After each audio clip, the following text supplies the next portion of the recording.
साईं राम श्रोताओं, साईं कथाएं में आपका स्वागत है। आइए आज सुनते हैं बाबा की सर्वज्ञता की एक बेहद रोचक कथा। ये कहानी उस वक्त की है जब बाबा देह रूप में शिरडी के द्वारका माई में मौजूद थे। तो ये इतना तो आप सब जानते ही हैं कि बाबा के भक्त सिर्फ शिरडी में ही नहीं बल्कि शिरडी से बाहर बॉम्बे वगैरह या उससे भी दूसरे ज़िला में भी, दूसरे स्टेट में भी लोग उनके भक्त बन चुके थे और लोग उनसे मिलने बीच बीच में जाया करते थे। जो भी उनके भक्त थे वो जहाँ भी रहते थे तो वो अपना समय निकाल करके बाबा से मिलने जाते ही थे। तो ऐसे ही उनके 3 भक्त थे जो महाराष्ट्र के ही थे, पर शिरडी गांव के नहीं, उससे कुछ अलग दूसरे गांव के थे। जिनमें से उनका नाम था निमोनकर, गार्गिल और मूंगे साहब। ये 3 लोग उनके भक्त दूसरे गांव के थे और इन तीनों लोगों ने एक बार आपस में तय किया कि शिरडी जाकर बाबा से भेंट की जाए, बाबा का दर्शन लिया जाए। ठीक है, ये तीनों लोग एक साथ निकले, पर निकलने के बाद ही इन्हें इस बात का ध्यान आया कि बाबा से मिलने जा रहे हैं तो कुछ उपहार भी अवश्य ही लेके जाना चाहिए।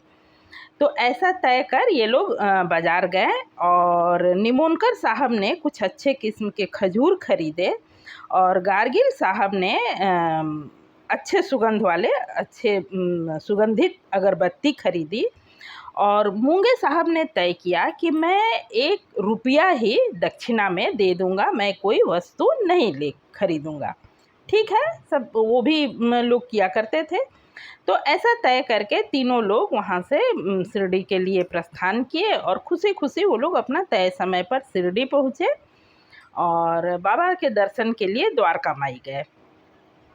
जब वो लोग द्वारका माई गए तो बाबा का तो खुला दरबार था। बाबा के दरबार में हर जाति, हर धर्म के लोगों का बराबर का आना जाना था। कोई भी अपनी स्वेच्छा से बाबा के पास आ जा सकता था। तो ये एक संयोग ही रहा कि जब वो लोग द्वारका माई में पहुँचे, उस वक्त वहाँ के भीड़ में मुस्लिम समुदाय के लोग कुछ अधिक थे। ये देखकर मूंगे साहब के मन में एक भाव आया कि बाबा के इतने सारे और चूँकि मुस्लिम भक्त अधिक थे तो बाबा उन लोगों से कुछ वार्तालाप कर रहे थे जो कि उनके ही उन्हीं के समुदाय के ऐसे ही उसी भाषा में या उसी तरह की कुछ बातचीत, कुछ वार्तालाप उन लोगों में हो रही थी। ये देखकर मूंगे साहब के मन में एक ख्याल आया कि बाबा के इतने सारे मुस्लिम भक्त हैं और बाबा उनसे मुस्लिम जैसा ही व्यवहार बात कर रहे हैं, तो कहीं बाबा मुस्लिम तो नहीं, फिर हम हिंदू लोग उनकी पूजा क्यों करते हैं। ये भाव उनके मन में आया ही था कि साईं से क्या छिपा था, वो सब कुछ समझ गए। और बाबा की एक विशेषता थी कि वो अपने भक्तों के मन में आई किसी भी गलत भाव, गलत विचार का तुरंत शमन किया करते थे, तुरंत उसका नाश किया करते थे। तो ये भाव उनके मन में रहा और उसके बाद में बाकी इन दोनों लोगों में ऐसा नहीं, सिर्फ इनके मन में हुआ। वो होता है ना, एक ही दृश्य को देखिए पर देखने वालों की नज़र और उनके विचार पर निर्भर करता है कि वो क्या सोच तय करता है, क्या समझता है। तो वही बात रही। तो जब ये लोग बाबा के दर्शन के लिए आगे बढ़े तो जैसे ही बाकी दोनों लोगों ने बाबा के चरण स्पर्श किए, बाबा ने आशीर्वाद दिया और उन्होंने निमोनकर साहब से कहा कि मेरा खजूर लाओ। ठीक है, निमोनकर साहब खुशी खुशी खजूर निकाल करके दे दिए। उसके बाद गार्गिल साहब आगे बढ़े। गार्गिल साहब से भी बाबा ने कहा कि मेरी वो सुगंधित वाली अगरबत्ती दो, तो उन्होंने वो अगरबत्ती दे दिए।